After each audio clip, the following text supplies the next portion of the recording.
नमस्कार, आप सुन रहे हैं मुंशी प्रेमचंद के लिखे उपन्यास गबन का भाग 20। आशा करती हूँ अब तक की कहानी आपको पसंद आ रही होगी। अब आगे सुनते हैं। रमा शाम को दफ्तर से चलने लगा तो रमेश बाबू दौड़े हुए आए और कल रुपए लाने की ताकीद की।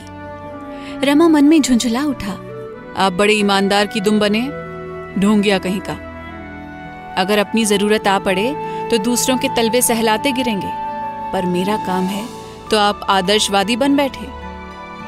ये सब दिखाने के दांत हैं, मरते समय इसके प्राण भी जल्दी नहीं निकलेंगे। कुछ दूर चलकर उसने सोचा, एक बार फिर रतन के पास चलूं, और ऐसा कोई न था जिससे रुपए मिलने की आशा होती। वो जब उसके बंगले पर पहुंचा तो वो अपने बगीचे में गोल चबूतरे पर बैठी हुई थी। उसके पास ही एक गुजराती जौहरी बैठा संदूक से सुंदर आभूषण निकाल निकाल कर दिखा रहा था। रमा को देखकर वो बहुत खुश हुई। अरे आइए बाबू साहब, देखिए सेठ जी कैसी अच्छी अच्छी चीजें लाए हैं। देखिए हार कितना सुंदर है, इसके दाम 1200 रुपए बताते हैं। रमा ने हार को हाथ में लेकर देखा और कहा, हाँ अच्छी मालूम होती है। रतन बोली, दाम बहुत कहते हैं। जौहरी बोला, बाई जी ऐसा हार अगर कोई 2000 में ला दे तो जो जुर्माना कहिए दूं। 1200 मेरी लागत बैठ रही है। रमा ने मुस्कुराकर कहा, ऐसा न कहिए सेठ जी, जुर्माना देना पड़ जाएगा। जौहरी बोला, बाबू साहब हार तो 100 रुपए में भी आ जाएगा, और बिल्कुल ऐसा ही, बल्कि चमक दमक में इससे भी बढ़कर, मगर परखना चाहिए। मैंने खुद ही आपसे मोल तोल की बात नहीं की। मोल तोल अनाड़ियों से किया जाता है, आपसे क्या मोल तोल। हम लोग निरे रोजगारी नहीं है बाबूजी। बाबू साहब आदमी का मिजाज देखते हैं। श्रीमती जी ने क्या अमीराना मिजाज दिखाया है कि वाह। रतन ने हार को लुब्ध नजरों से देखकर कहा, कुछ तो कम कीजिए सेठ जी, आपने तो जैसे कसम खा ली। जौहरी बोला, कमी का नाम न लीजिए हुजूर, ये चीज आपकी भेंट है। रतन बोली, अच्छा अब एक बात बतला दीजिए, कम से कम इसका क्या लेंगे। जौहरी ने कुछ क्षुब्ध होकर कहा, 1200 रुपए और 12 कौड़ियां होंगी। हुजूर आपसे कसम खाकर कहता हूं, इसी शहर में 1500 का बेचूंगा और आपसे कह जाऊंगा किसने लिया। ये कहते हुए जौहरी ने हार को रखने का केस निकाला। रतन को विश्वास हो गया ये कुछ कम न करेगा। बालकों की भांति अधीर होकर बोली, आप तो ऐसा समेटे लेते हैं कि हार को नजर लग जाएगी।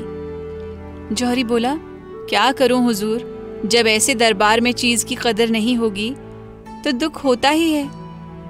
रतन ने कमरे में जाकर रमा को बुलाया और बोली, आप समझते हैं ये कुछ और उतरेगा।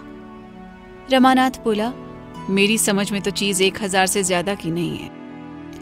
रतन बोली, होगा, मेरे पास तो 600 रुपए हैं, आप 400 रुपए का प्रबंध कर दें तो ले लूं। ये इसी गाड़ी से काशी जा रहा है, उधार न मानेगा। वकील साहब किसी जलसे में गए हैं, 9-10 बजे के पहले न लौटेंगे।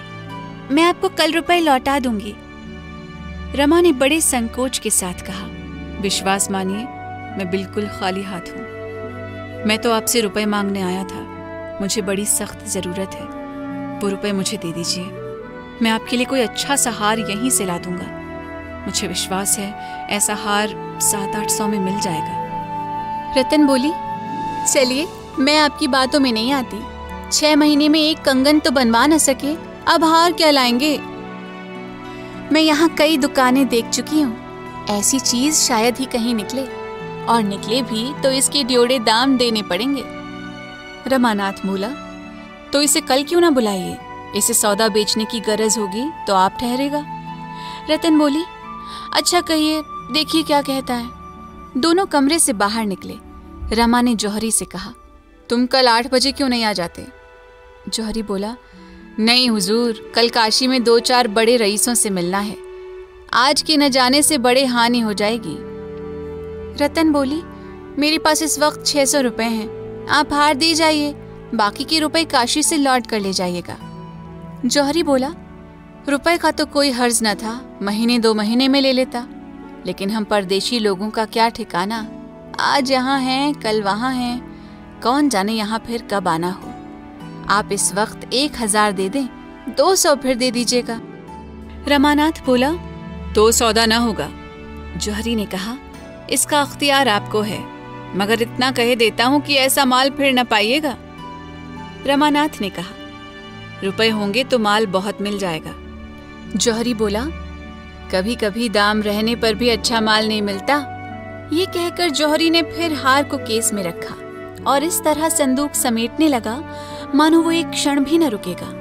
रतन का रोया रोया कान बना हुआ था, मानो कोई कैदी अपनी किस्मत का फैसला सुनने को खड़ा हो। उसके हृदय की सारी ममता, ममता का सारा अनुराग, अनुराग की सारी अधीरता, उत्कंठा और चेष्टा उसी हार पर केंद्रित हो रही थी। मानो उसके प्राण उसी हार के दानों में जा छिपे थे, मानो उसके जन्म जन्मांतरों की संचित अभिलाषा उसी हार पर मंडरा रही थी। जौहरी को संदूक बंद करते देखकर वो जलविहीन मछली की भांति तड़पने लगी। कभी वो संदूक खोलती, कभी वो दराज खोलती, पर रुपए कहीं न मिले। सहसा मोटर की आवाज सुनकर रतन ने फाटक की ओर देखा। वकील साहब चले आ रहे थे। वकील साहब ने मोटर बरामदे के सामने रोक दी और चबूतरे की तरफ चले। रतन ने चबूतरे के नीचे उतरकर कहा, आप तो 9 बजे आने को कह गए थे। वकील बोले, वहां काम ही पूरा न हुआ, बैठकर क्या करता। कोई दिल से तो काम करना नहीं चाहता, सब मुफ्त में नाम कमाना चाहते हैं। ये क्या कोई जौहरी है? जौहरी ने उठकर सलाम किया। वकील साहब रतन से बोले, क्यों, तुमने कोई चीज पसंद की? रतन बोले, हाँ, एक हार पसंद किया है, 1200 रुपए मांगते हैं। वकील बोला, बस, और कोई चीज पसंद करो, तुम्हारे पास सिर की कोई अच्छी चीज नहीं है। रतन बोली, इस वक्त मैं यही हार लूंगी, बस एक हार। आजकल सिर की चीजें कौन पहनता है? वकील बोले, लेकर रख लो, पास रहेगी तो कभी पहन भी लोगी, नहीं तो कभी दूसरों को पहने देख लिया तो कहोगी मेरे पास होता तो मैं भी पहनती। वकील साहब को रतन से पति का सा प्रेम नहीं, पिता का सा स्नेह था। जैसे कोई स्नेही पिता मेले में लड़कों से पूछ पूछ कर खिलौने लेता है, वो भी रतन से पूछ पूछ कर खिलौने लेते थे। उसके कहने भर की देर थी। उनके पास उसे प्रसन्न करने के लिए धन के सिवाय और कोई चीज ही क्या थी। उन्हें अपने जीवन में एक आधार की जरूरत थी, सदेह आधार की, जिसके सहारे वो इस जीर्ण दशा में भी जीवन संग्राम में खड़े रह सके। जैसे किसी उपासक को प्रतिमा की जरूरत होती है, बिना प्रतिमा के वो किस पर फल चढ़ाए, किसे गंगा जल से नहलाए, किसे स्वादिष्ट चीजों का भोग लगाए।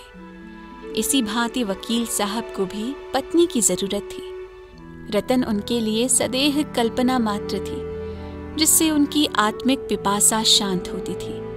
कदाचित रतन के बिना उनका जीवन उतना ही सूना होता जितना आंखों के बिना मुखब। रतन ने केस में से हार निकालकर वकील साहब को दिखाया और बोली, इसकी 1200 रुपए मांगते हैं। वकील साहब की निगाह में रुपए का मूल्य आनंददायिनी शक्ति थी। अगर हार रतन को पसंद है तो उन्हें इसकी परवाह न थी कि इसकी क्या दाम देने पड़ेंगे। उन्होंने चेक निकाला, जौहरी की तरफ देखा और पूछा, सच सच बोलो, कितना लिखूं? जौहरी ने हार को उलट पलट कर देखा और हिचकते हुए बोला, 1150 कर दीजिए। वकील साहब ने चेक लिखकर उसको दिया और वो सलाम करके चलता हुआ। रतन का मुख इस समय बसंत की प्राकृतिक शोभा की भांति विकसित था।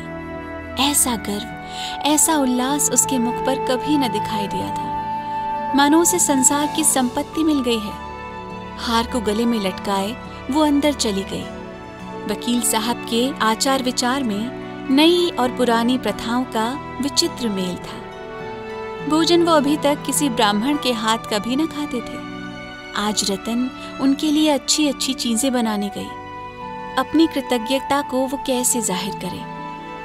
रमा कुछ देर तक तो बैठा, वकील साहब का यूरोप गौरव गान सुनता रहा। अंत को निराश होकर चल दिया।